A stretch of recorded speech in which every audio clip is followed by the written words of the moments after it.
김호중, 교도소 생활 후 목소리는 달라졌을까? 팬들도 놀란 변화의 진실. 안녕하세요. 스타와 드라마 채널입니다. 오늘은 한때 트바로티라 불리며 대한민국을 울렸던 가수 김호중의 이야기를 전해드리려 합니다. 화려했던 무대의 조명이 꺼지고 수많은 팬들의 함성이 사라진 뒤 그는 2년이라는 긴 침묵 속으로 사라졌습니다. 그리고 이제 다시 세상 앞에 선 그는 조용히 마이크를 잡았습니다. 그가 내뱉은 첫 음이 울려 퍼지자 사람들은 묻기 시작했습니다. 그는 여전히 노래할 수 있을까? 김호중이 지냈던 곳은 소망교도소, 한국 최초의 민영 교정시설입니다. 교화와 회복을 목표로 운영되는 이곳은 다른 교도소보다 조금은 따뜻하지만 여전히 무대와 박수가 없는 세상입니다. 음악가에게 침묵은 시련이자 단절입니다. 매일 노래하던 사람이 2년간 목소리를 억눌러야 했다면 그 목소리는 과연 예전과 같을 수 있을까요? 팬들은 그의 목소리가 더 깊어졌다고 말하고 일부는 예전의 힘이 사라졌다고 말합니다. 그러나 누구도 확실히 말할 수 없습니다. 왜냐하면 목소리는 단순한 소리가 아니라 마음의 기록이기 때문입니다. 김호중의 2년은 단지 시간이 아니라 고요 속에서 다시 태어난 시간일지도 모릅니다. 오늘 스타와 드라마 채널은 그 질문에 답하고자 합니다. 2년의 침묵, 그리고 그 뒤에 숨은 진짜 목소리. 김호중은 정말로 변했을까요? 아니면 그가 가진 음악의 진심이 더욱 선명해졌을까요? 지금 그 답을 함께 들어보시죠. 김호중이라는 이름이 처음 세상에 울려 퍼졌을 때 사람들은 트바로티라는 별명을 붙였다. 트로트와 파바로티, 전혀 다른 두 세계가 그의 목소리 안에서 만났기 때문이다. 클래식 성악의 엄격한 발성과 트로트 특유의 감정이 교차하며 만들어낸 음색은 한국 대중음악계에서 누구도 흉내낼 수 없는 것이었다. 그의 노래에는 늘 진심이 있었다. 무대 위에서 그는 화려한 몸짓보다 한 한 음을 정성스럽게 쌓아 올렸다. 나보다 더 사랑해. 같은 곡들은 방송이 끝난 뒤에도 오래 남았다. 사람들은 그의 목소리를 소리로 하는 위로라 불렀다. 특히 2020년 방송된 미스터트롯에서의 활약은 그의 인생을 완전히 바꾸어 놓았다. 수많은 경쟁자들 속에서도 김호중의 무대는 달랐다. 울먹이는 눈빛, 절제된 손짓, 그리고 한 번에 터지는 고음은 단순한 가창력을 넘어선 감정의 폭발이었다. 심사위원들도 그에게 무대 위에서 영혼이 들린다고 평했다. 그의 인기는 폭발적이었다. 방송 이후 전국의 콘서트장은 매진 행렬을 이뤘고 유튜브 영상의 조회수는 수억 회를 돌파했다. 팬들은 그를 트로트의 클래식화를 이룬 가수라 불렀고 그는 짧은 시간 안에 대한민국을 대표하는 목소리로 자리 잡았다. 그러나 화려함은 오래가지 않았다. 2022년 그의 이름은 무대가 아닌 뉴스 헤드라인에 오르기 시작했다. 경찰 수사, 논란, 그리고 결국 수감. 많은 이들이 놀랐고 또 많은 팬들은 믿기 어려워했다. 그때부터 김호중의 목소리는 세상에서 사라졌다. 그가 마지막으로 남긴 무대는 여전히 사람들의 기억 속에 남아있다. 공연이 끝나고 그는 조용히 말했다. 오늘 무대가 제 인생의 시작이자 끝일 수도 있습니다. 그 말은 단순한 인사였을지도 모른다. 하지만 지금 돌아보면 그 한마디가 예언처럼 들린다. 그의 노래는 잠시 멈췄지만 그 진심은 멈추지 않았다. 그리고 바로 그 멈춤의 시간 속에서 새로운 이야기가 시작되고 있었다. 김호중이 발을 들인 곳은 경기도 여주에 위치한 소망교도소였다. 그곳은 대한민국 최초의 민영교도소로 일반 교정시설과는 분위기가 달랐다.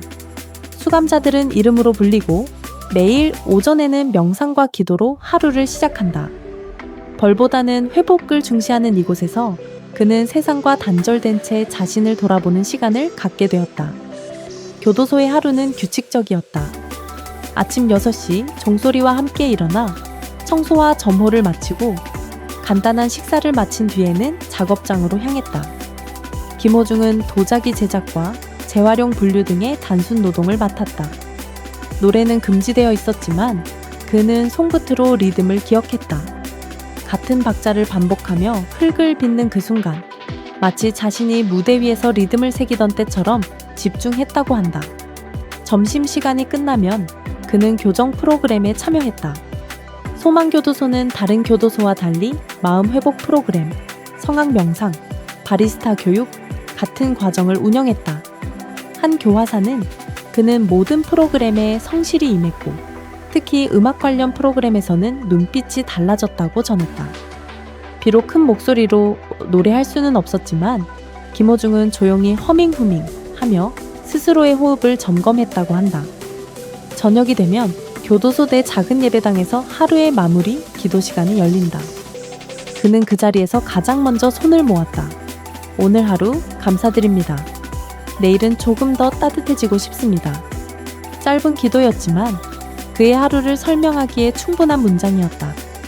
그에게 2년의 시간은 단순한 형벌이 아니었다. 그건 침묵을 배우는 시간이었다. 노래할 수 없다는 절망 속에서도 그는 마음속에서 끊임없이 노래를 썼다.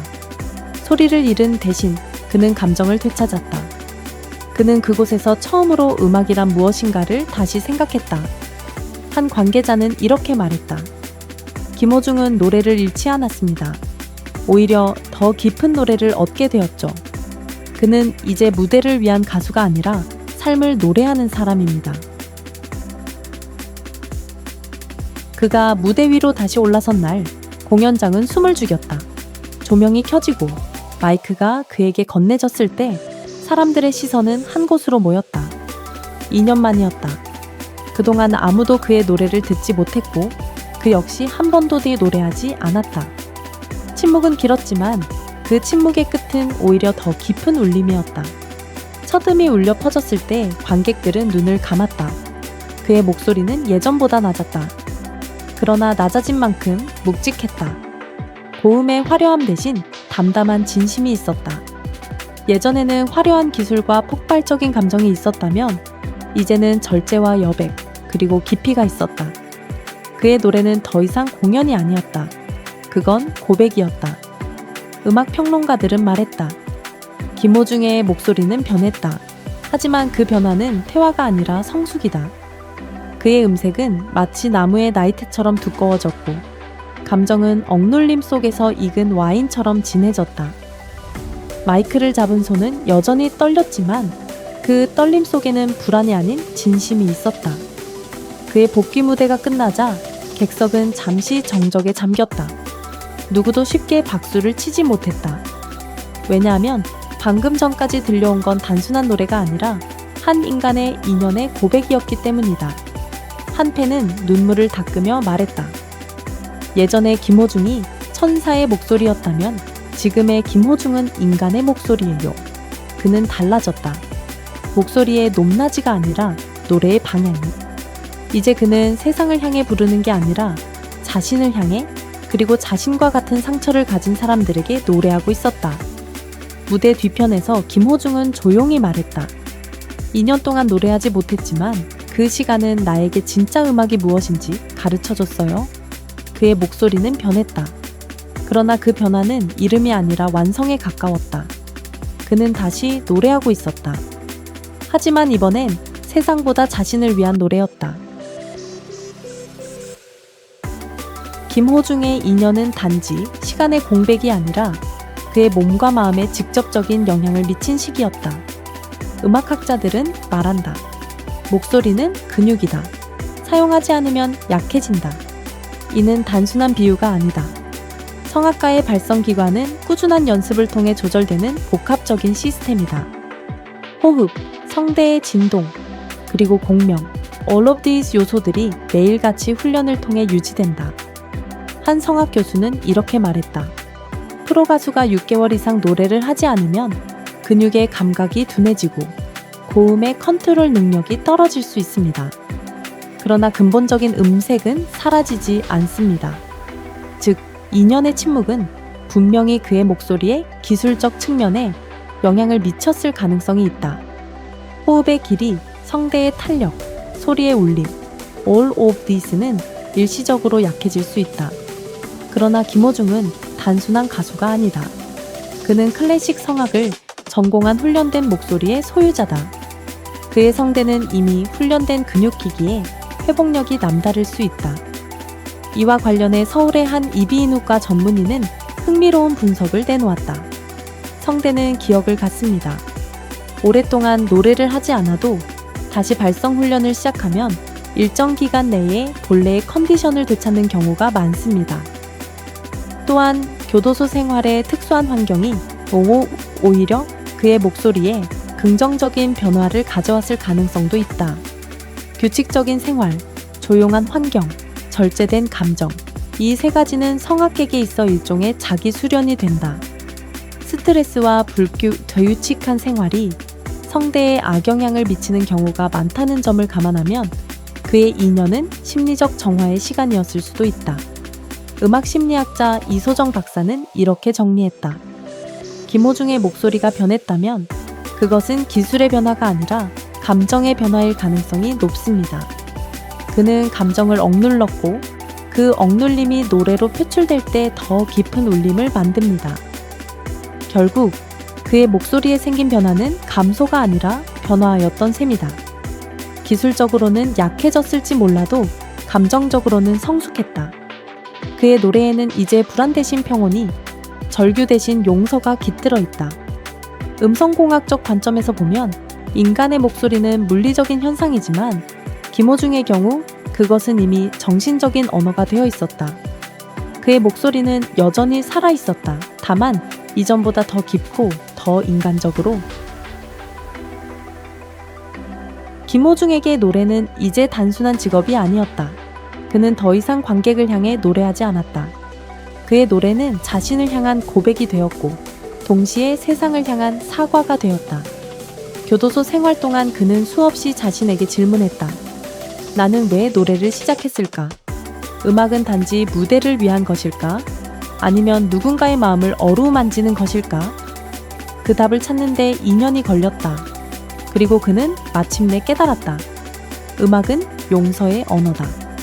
그의 목소리는 예전보다 낮고 부드럽고 인간적이다. 그는 예전처럼 세련된 테크닉으로 노래하지 않는다. 대신 한마디 한마디를 조심스럽게 내뱉는다.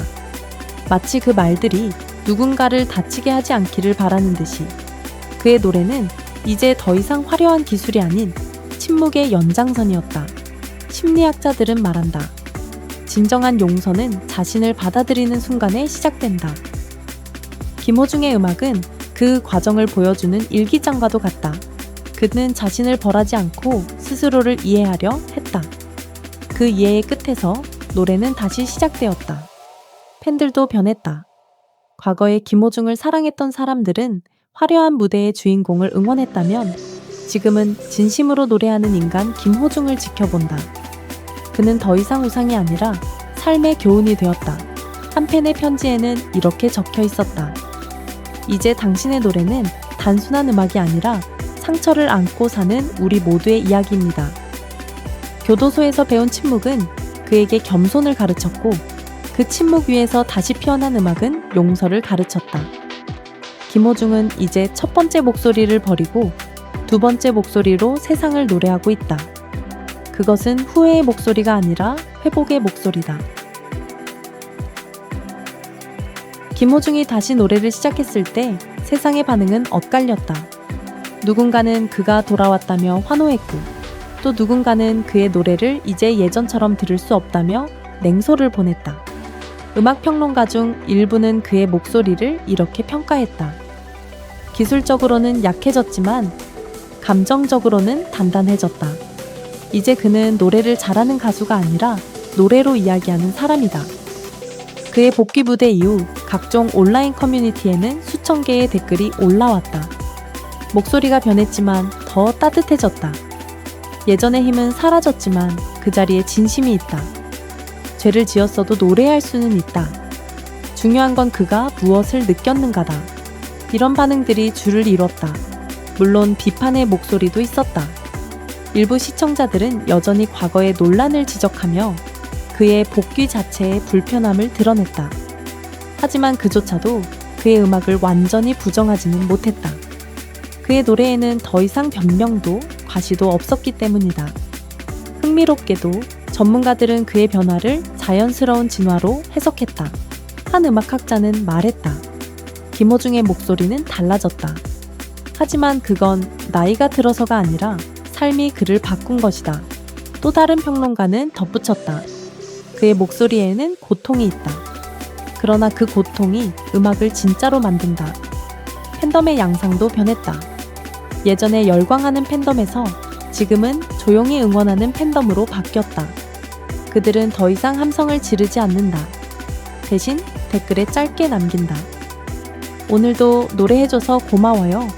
그의 유튜브 채널에는 이런 댓글이 달렸다. 당신의 목소리는 변했지만 그 안의 따뜻함은 그대로예요. 오히려 더 깊어졌어요. 그의 음악은 여전히 논란의 중심에 있다. 하지만 하나만큼은 분명하다. 이제 사람들은 그의 노래를 듣고 잘한다고 평가하지 않는다. 대신 느껴진다고 말한다. 이것이 바로 김호중의 새로운 목소리다. 기교의 목소리가 아닌 진심의 목소리.